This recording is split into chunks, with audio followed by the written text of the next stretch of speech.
श्री परमहंस परिव्राजकाचार्य टेंबे स्वामी यांचे गोष्टीरूप चरित्र. लेखिका सौ शिल्पा टेंबे.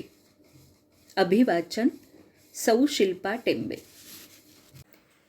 परमहंस परिव्राजकाचार्य श्री वासुदेवानंद सरस्वती टेंबे स्वामी महाराज की जय. श्रीराम. अध्याय 33. महाराजांचा 20वा चातुर्मास हवनूर येथे झाला. तुंगभद्रा नदीच्या परिसरातील हे स्थळ शांत पवित्र असे होते. येथे लोकांची फारशी वर्दळही नव्हती. त्रिपुरांतकेश्वराच्या मंदिरात महाराजांनी मुक्काम केला. येथेच महाराजांनी तुंगभद्रा नदीवर तुंगाष्टके रचली व तिची स्तुती केली. तुंगभद्रा ही पापविनाशिनी आहे. गंगा मातेसमान पवित्र व कृष्णा यमुनेची ती भगिनी आहे. दत्तगुरू गंगेत स्नान करतात, भीमातीरी ध्यान करतात, कोल्हापुरात भिक्षा मागतात, तसेच तुंगभद्रेचे जल ते प्राशन करतात. अशी ही पवित्र महासती तुंगभद्रा नदी आहे. हवनूर येथे महाराजांना फारसे कोणी ओळखत नव्हते. त्यांना सर्वजण सामान्य संन्याशी समजत व त्यांच्याशी फटकून वागत. धनगरासारखे अडाणी लोक स्वामींची चेष्टाही करीत. स्वामी त्यांना बाबांनो अशी विनाकारण लोकांची चेष्टा करू नये असे समजावत. येथे जनसंपर्क नव्हता, तसेच फारसे शिष्यही बरोबर नव्हते. गांडा महाराज गायत्री जप करण्यासाठी भडोजला होते. त्यामुळे महाराजांना हे दिवस जरा विशेष मिळाले. केवळ दैनंदिन कार्य ते येथे पार पाडित असत. ज्या देहाने क्षण लोकांची दुःख निवारण्यासाठी वेचला, त्यासाठी भ्रमंती केली, त्या देहास येथे जरा अनेक दिवसांनी विश्रांती मिळाली. गुरुपौर्णिमेला महाराजांनी येथे शास्त्रशुद्ध व्यासपूजा केली. ही शास्त्रशुद्ध व्यासपूजा पाहून हवनूरचे ब्रह्मवृंद चकित झाले व आपापसात चर्चा करू लागले. संध्याकाळी सर्वजण स्वामींच्या दर्शनास आले व त्यांनी स्वामींना प्रश्न विचारण्यास सुरुवात केली. स्वामींनी दिलेली उत्तरे ऐकून त्यांच्याविषयी लोकांना आदरभाव उत्पन्न झाला व त्यांच्याविषयी आत्मीयताही वाटू लागली. लोकांनी त्यांना आत्मीयतेने भिक्षेस बोलावले. महाराजही त्यांच्या आदरास मान देऊन भिक्षेस जाऊ लागले, परंतु कधीही ते वैष्णवा घरची भिक्षा घेत नसत. याच चातुर्मासात गुळवणी महाराज स्वामींच्या दर्शनासाठी हवनूर येथे आले. पौनीच्या भेटीनंतर गुरुदर्शनाची आस त्यांच्या मनाला लागली होती. स्वामी चातुर्मासासाठी हवनूरला आहेत हे गुळवणींना माहिती नव्हते. पौनीच्या मुक्कामात स्वामींनी गुळवणी महाराजांना मंत्रदीक्षा दिलेली होती. नंतर गुळवणी महाराज मुंबईस नोकरी धंदा शोधाव्यास गेले होते. खूप प्रयत्न करूनही त्यांना नोकरी मिळाली नव्हती. म्हणून त्यांनी गाणगापूरला जाऊन गुरुचरित्राचे पारायण करावे असा मनात विचार केला. स्वामींना भेटावी ही आस मनात होती.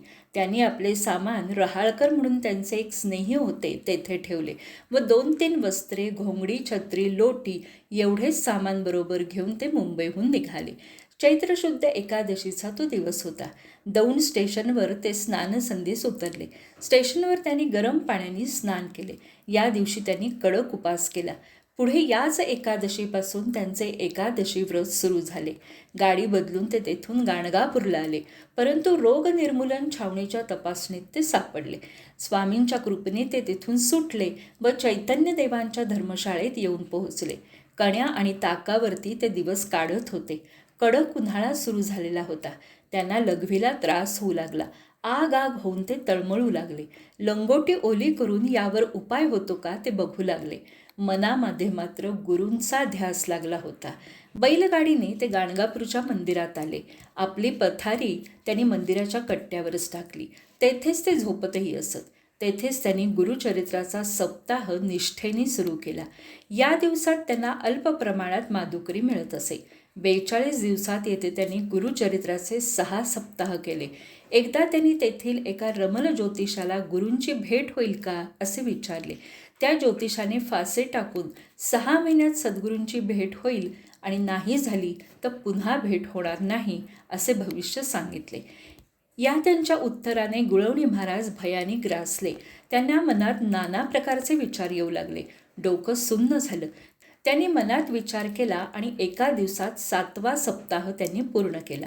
सप्ताहाची सांगता करून ते गुरूंचा शोध घेण्यासाठी निघाले, पण जवळ पैसे नव्हते. पुढील प्रवास कठीण आहे हे जाणून त्यांनी लक्ष्मण भट या पुजाऱ्यांना आपली छत्री, घोंगडी दिली व पैशाची काही सोय करा म्हणून विनंती केली. ₹3 सोय झाली. लगेच ते घाईघाईने गुरूंना शोधण्यास निघाले. वाटेत त्यांना स्वामी चातुर्मासासाठी दक्षिणेकडे आहेत हे समजले. जवळ फार पैसे नसल्याने त्यांनी पायीच प्रवास चालू केला. 6 जून ते 3 ऑगस्ट 1910 पर्यंतचा त्यांचा पायी प्रवास अत्यंत खडतर झाला. गुळवणी महाराज थकून गेले. हेटगी, आहेरवाडी, विजापूरहून ते सतीमणी येथे आले. तेथील स्टेशन मास्तराकडून महाराज मदिहाळ येथे बोठे स्वामींसमवेत मुक्कामास आहे असे समजले. गुळवणी महाराज मग तेथून गदग येथे आले. जवळ मदिहाळ येथे जाण्यास पैसे नव्हते. मग त्यांनी आपल्या जवळील घोंगडी ₹2 विकली व ते तिकीट काढून धारवाळ मदिहाळला येऊन पोहोचले. परंतु दुर्दैव असे की स्वामी मदिहाळला 3 दिवस मुक्काम करून पुढील संचारास निघून गेले होते. बाजेंद्रप्पांकडून गुळवणी महाराजांना हे कळले.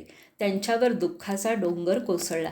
तेथून ते निघून पुन्हा धारवाड गदग प्रवास करून आपल्या मुकरी भाविकर या मित्राकडे आले. 2 दिवस त्यांनी त्याच्याकडे मुक्काम केला व तेथून त्यांनी हरिहर येथे जाण्याचे ठरवले. मित्राने मदत म्हणून ₹3 त्यांना देऊ केले. हरिहर येथे त्यांची मुक्तिनाथ या साधकाशी भेट झाली. तोही स्वामींचा भक्त होता. मुक्तिनाथ स्वामींचा शोध घेण्यासाठी रेल्वेने पुढे निघून गेला. गुळवणी महाराज मात्र पायीच प्रवास करत हुबळी येथे आले. तेथील आंबेगिरी येथील चिम्मड संप्रदायी गोविंद स्वामींशी त्यांची भेट झाली. त्यांनी गुळवणी महाराजांना 15 दिवस ठेवून घेतले व जाताना घोंगडीची एक कफनी व काही पैसे देऊन पाठवणी केली. गुळवणी महाराज परत गदग ते बागलकोट प्रवास करून बागलकोट येथे आले. तेथे त्यांना स्वामी हवनूरला असल्याची वार्ता समजली. मनोमन त्यांना खूप आनंद झाला. गुरुरायांच्या भेटीची तीव्र आस त्यांना स्वस्थ बसवू देईना. ते हवेली मार्गे प्रचंड वेगाने चालत हवनूरला आले व स्वामींसमोर येऊन उभे राहिले. महाराजांना पाहताच त्यांची अवस्था काय झाली, काय वर्णावी. स्वामींना पुन्हा पुन्हा बंधन करून त्यांच्या चरणावर मस्तक ठेवावे व चरणधूळ मस्तकी लावावी असे त्यांना वाटले. 2-2.5 महिन्यांच्या कष्टाची आज सांगता झालेली होती. गुळवणी महाराजांनी आपली सर्व हकीकत महाराजांना सांगितली. महाराजांनी त्यांना घरी कुशल आहे हे कळवण्यास सांगितले व येथे मादुकरी मागूनच राहावे लागेल हे स्पष्ट केले. गुळवणी महाराजही त्यांना लगेच म्हणाले, मीही त्यावर राहीन. गुळवणी महाराजांचे भाग्य थोर. त्यांना स्वामींचा सहवास मिळाला. स्वामींच्या हातावर पाणी घालणे, उष्टे काढणे अशा सेवाही करायला मिळाल्या. स्वामींनी आपल्या झोळीतील प्रसाद त्यांना दिला. हा महाप्रसाद मिळण्याचे सद्भाग्य गुळवणी महाराजांना मिळाले. स्वामींना ते जेव्हा सर्व लोकांमध्ये असत तेव्हा लुडबुड केलेली मुळीच खपत चालत नसे. मात्र एकांत मिळाल्यावर आपल्या भक्ताला ते अतिशय प्रेमाने सर्व समजावून सांगत. प्रपंच सांभाळावा पण परमार्थही साधावा. पोटा पाण्यासाठी दिवसा जरी नोकरी व्यवसाय केली तरी रात्री मात्र आराधना उपासना करावी. उपासना करताना नियमबद्धतेचा ध्यास असावा. केलेले नियम कधी मोडू नये. कठीण समय आला तरी साधनेत खंड पडू देऊ नये. आपापसातील व्यवहार आपापसातच ठेवावा. जगापुढे त्याचा कधीही उलगडा होऊ देऊ नये. या आपल्या प्रिय शिष्याला त्यांनी अनेक गोष्टी एकांतात समजावून सांगितल्या. हवनूरचा हा चातुर्मासाबाबत गुप्तता पाळावी. इतरांना कळवू नये. कळल्यावर लोक गर्दी करतील आणि मग येथेही शांती मिळणार नाही असे महाराजांनी गुळवणी महाराजांना सांगितले. स्वामींच्या पश्चात पुढे गुळवणी महाराज त्यांच्या अवीट प्रेमाचे वर्णन करत. सांगता सांगता भावूक होऊन जात, तर सांगताना कधी मध्ये गप्प होत व त्यांची भावसमाधी लागे. या हवनूरच्या चातुर्मासात एकदा स्वामी तुंगभद्रेवर स्नानासाठी गेले. गुळवणी महाराजही प्रवाहात खालच्या बाजूला स्नानासाठी उभे राहिले. स्वामींच्या स्पर्शाने पवित्र झालेले जल अत्यंत आदराने अंगावर घेऊ लागले. महाराजांनीही प्रेमाने त्यांच्या अंगावर स्वहस्ते जल शिंपडले. स्नानानंतर स्वामींनी आपली छाटी लंगोटी त्यांना धुवावयास दिली व संन्यासाची वस्त्रे कधी आपटून धुवू नये असे सांगितले. गुरुरायांचे वाक्य प्रमाण मानून गुळवणी महाराजांनीही सांगितल्याप्रमाणेच केले. गुळवणी महाराजांचे भाग्य थोर म्हणून त्यांना स्वामींची सेवा करावयास मिळाली. त्रिपुरांतकेश्वराच्या मंदिरात स्वामी गुळवणी महाराजांना संपूर्ण गीता सांगत. त्याचप्रमाणे त्यांना विष्णू सहस्त्रनामाची संथा देत. त्याचप्रमाणे नित्योपासना सांगून उपासनेचे रहस्य क्रमाने उघड करत. मनुष्य जीवनात बंधमुक्त कसे व्हावे याचा मार्ग दाखवत. दुपारी स्वामी त्यांच्याकडून ब्रह्मसूत्र वृत्ती लिहून घेत. स्वतःही लांब कागदावर लिहित. पुढे प्रवासात असताना कमरेस बांधून ठेवत. तिसऱ्या प्रहरी महाराज व्यंकटाण्णा भटाच्या घरी सर्वांना गीतेवर टीका सांगत असत. स्वामी जेव्हा मंदिरात प्रवचन सांगण्यास बसत तेव्हा एक ब्राह्मण मंदिराबाहेर बसून प्रवचन ऐके व त्यावर महाराजांना प्रश्न विचारत असे. तो ब्राह्मण कट्टर वैष्णव असल्याने त्रिपुरांतकेश्वराच्या मंदिरात येत नसे. महाराजही त्याच्या प्रश्नांकडे दुर्लक्ष करत. वैष्णव असल्याने शंकराच्या मंदिरात येणे त्याला पाप वाटत असे.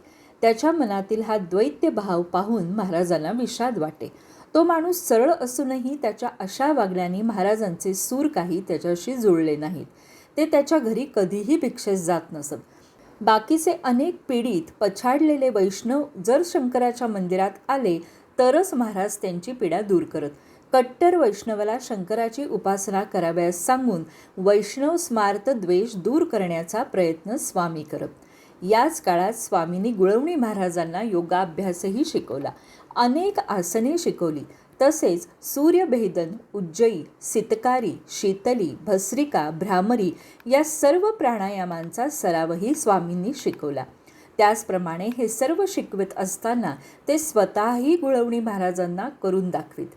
प्राणायामातील पूरक, कुंभक, रेचक या क्रिया स्पष्ट करून कुंभकातील 2 प्रकार केवल कुंभक आणि सहित शिकविले. याच कुंभक प्राणायामामुळे कुंडलिनी जागृत होऊन सुषुम्ना नाडी स्वच्छ होते व हठयोग सिद्धी प्राप्त होतात व पुढे राजयोगाची ब्रह्मानंद अवस्था प्राप्ती निश्चित होते.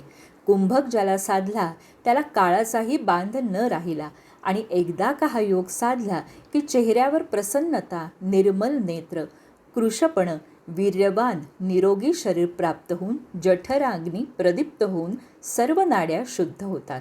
स्वामींनी गुळवणी महाराजांकडून मुद्रा, षटक्रियाही करून घेतल्या. तसेच सोहम जपाचा संकल्प करावा असेही लिहून दिले. त्यासाठी शीतली प्राणायाम करून घेतला. त्यांचे आपल्या या प्रिय शिष्याकडे पूर्ण लक्ष होते.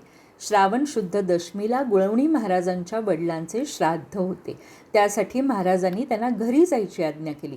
गुळवणी महाराजांनी अनेक सबबी न जाण्यासाठी सांगितल्या. त्यांना सद्गुरूंचा सहवास हवा होता. महाराजांनी त्यांना परोपरीने समजावले तेव्हा गुळवणी महाराज व्याकुळ झाले. कंठात हुंदका दाटून आला व त्यांनी स्वामींना आता दर्शनला पुन्हा कधी असे विचारले.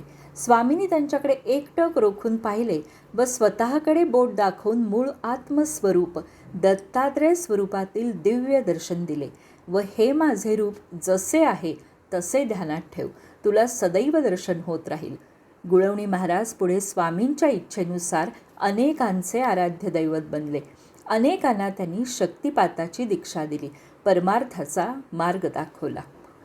अवधूत चिंतन श्री गुरुदेव दत्त.